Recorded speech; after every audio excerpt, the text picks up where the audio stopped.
I know these homes might look amazing, but trust me, there is more than just buying a home and falling in love. Let's take a step back and talk about some things that you should be cautious about when buying a home in the San Francisco Bay Area. I know it can be overwhelming. In fact, it's probably very competitive, especially when you're looking at homes that sell within a week.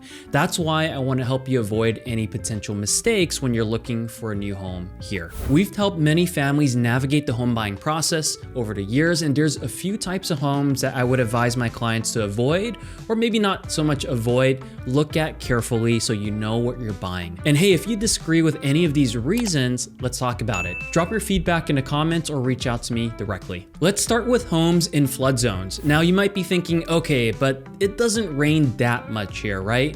But here's the thing, even if a home hasn't had a flood in over 100 years or more, if you're buying a home in a flood zone, the risk is still there. With all the unpredictable weather patterns we've been seeing, it's important to ask yourself, is this something that you want to deal with? Plus, don't forget about flood insurance. That can add a couple $1,000s per month on top of your mortgage and other things that you're planning to do when you buy the home. Now, which homes require flood insurance? The ones that are found in the FEMA special flood zones. And as you look at disclosures, look for the natural hazard disclosure because there's two types of flood zones. One is a FEMA special flood zone and the other one is just a flood zone. And here's another thing, even if the seller tells you that they've never experienced a flood, and chances are the seller has lived there 20 plus or minus years, especially if they're selling something in the Bay Area, it doesn't necessarily mean it won't happen in the future. Make sure you do your due diligence, ask questions, and make sure you know what you're buying. Next up, homes built on marsh or landfill. Now this is something that not everyone's going to think about or talk about, but certain areas like in San Mateo or San Francisco's Marina District, homes are built on soft ground that may have foundation issues. Now, I'm not trying to be an alarmist, but this is something that you should really know. It has a real concern, especially, for example, certain neighborhoods in San Mateo, the marsh was pushed back so that the foundation was built on landfill. And over time, these properties, as you walk through the home, you'll be able to start sensing some settling or unevenness in the flooring. Foundation repairs can be extremely expensive and time consuming, and it's not something you want to get a surprise of after purchasing. Next, this one might be a bit surprising. Homes built on sand. Places like the Outer Sunset or Parkside in San Francisco are notorious to being neighborhoods that were built originally, these were sand dunes. You might be wondering, does this really matter? Well, over time, shifting sand can affect foundation, especially during an earthquake.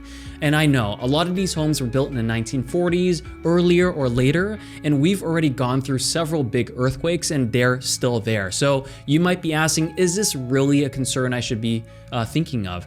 And the answer is yes. You want to know that if your home or your neighborhood was built in sand dunes because it might affect your subjective value of how much you might buy the home for. So if you're considering buying a home in these areas, make sure you thoroughly inspect and walk through the property with a professional and carefully look at the foundation to make sure that it satisfies your own needs.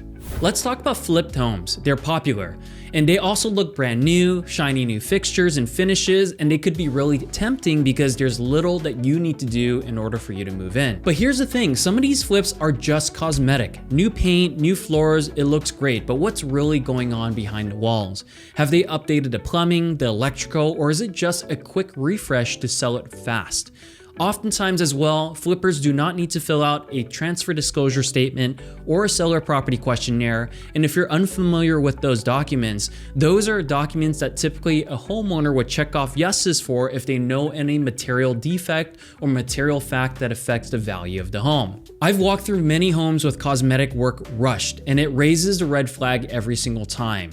To a consumer, it might not be an issue, but if you look closely, you might realize that it looks nice, but also it might be a cost that you're gonna incur later down the road. Don't get me wrong, not all flipped homes are bad. Some are done really well, with permits in fact, but it's important to take the time to do your research. Look into the history of the home. Did they get permits? What's the scope of work? Did they disclose the details of the scope of work?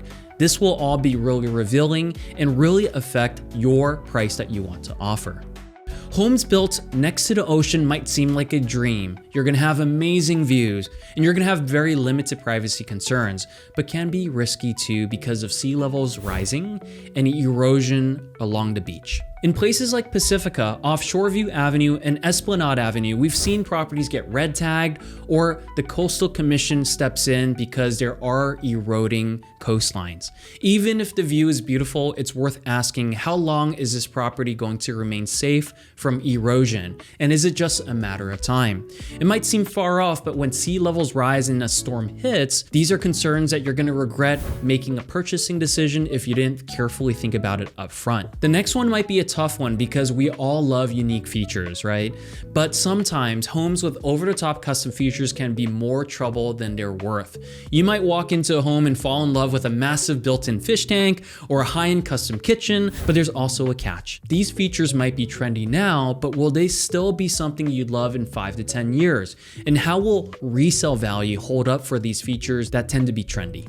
I once toured a home with a $100,000 custom kitchen, and while it looked impressive as we walked in and we looked at the fixtures and finishes of the kitchen, it wasn't exactly appealing to your everyday buyer, and it might not be something that you're going to be able to uphold its resale value if you paid extra for it today.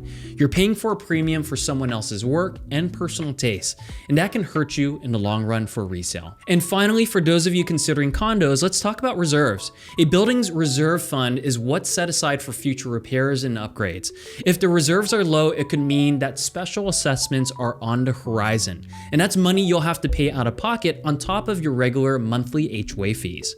Not only do you have monthly HOA fees, property taxes, mortgage payment, what you pay for the property, but you don't want to be surprised with additional costs that you technically could have vetted for by looking at the reserve study and how the HOA manages the complex. Always ask about the building's reserves and get a clear picture of the history of the homeowners association. So that's just a few of these things you want to be cautious about when looking for a home in the Bay Area. None of these are necessarily deal breakers, but it's something that you want to be mindful of so you don't have regrets later. The more you know now, the better decisions you'll make in the long run, and I think preserving your investment as much as it's potentially your primary residence is going to be very important. Thank you so much for watching this video. If you found it helpful, share it with a friend, hit the subscribe button. If you have a specific question for us, reach out to us in the comments or reach out to us directly. Thank you so much.